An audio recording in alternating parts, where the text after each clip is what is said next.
Isang malalim na gabi sa isang hotel na tila kinalimutan na ng panahon.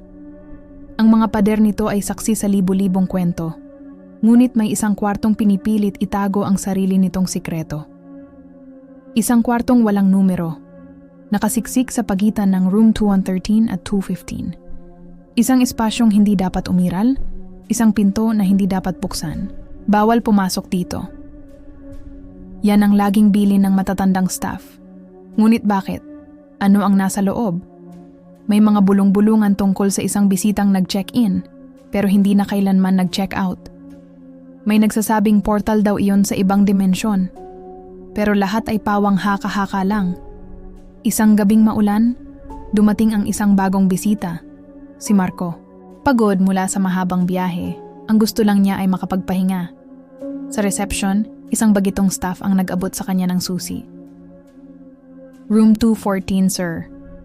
Agad na kumunot ang noo ng kasama nitong senior staff.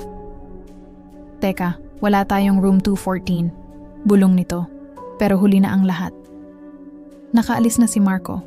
Hawak ang susi sa isang kwartong hindi dapat umiral. Habang tinatahak ni Marco ang pasilyo, kakaiba ang kanyang pakiramdam.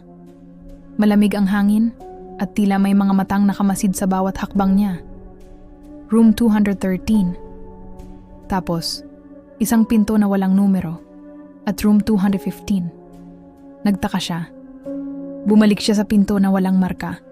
Sinubukan niyang ipasok ang susi. Laking gulat niya nang pumasok ito at dahan-dahang bumukas ang pinto sa isang malutong na kaluskos. Pagpasok niya, sumalubong sa kanya ang amoy ng alikabok at lumang kahoy.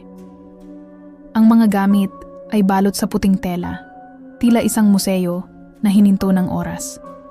May isang malaking salamin sa pader.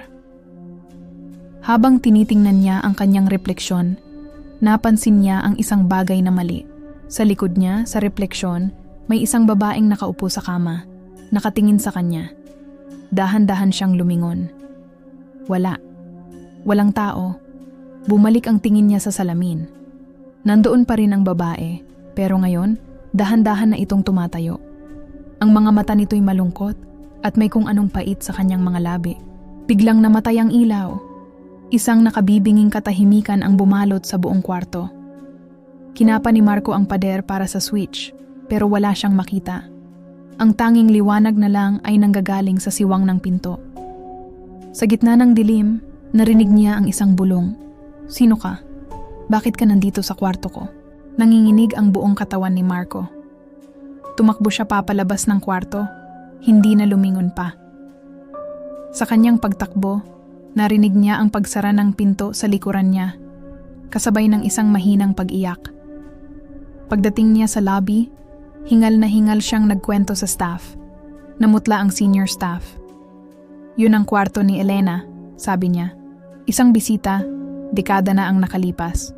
Naghihintay siya sa pagbabalik ng kanyang kasintahan, pero hindi na ito dumating. Isang araw, natagpuan na lang siyang wala ng buhay sa loob ng kwartong iyon. Simula noon, isinara na namin ang kwarto. Hindi namin alam kung paano ka nabigyan ng susi. Mula sa kinatatayuan nila, kitang-kita sa security monitor ang pasilyo ng second floor. Ang pinto sa pagitan ng room 213 at 215? Wala. Pader lang.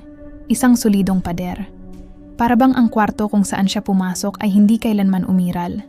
Kaya kung sakaling mapadpad ka sa isang lumang hotel at may makita kang pinto na walang numero, huwag mo nang subukang buksan.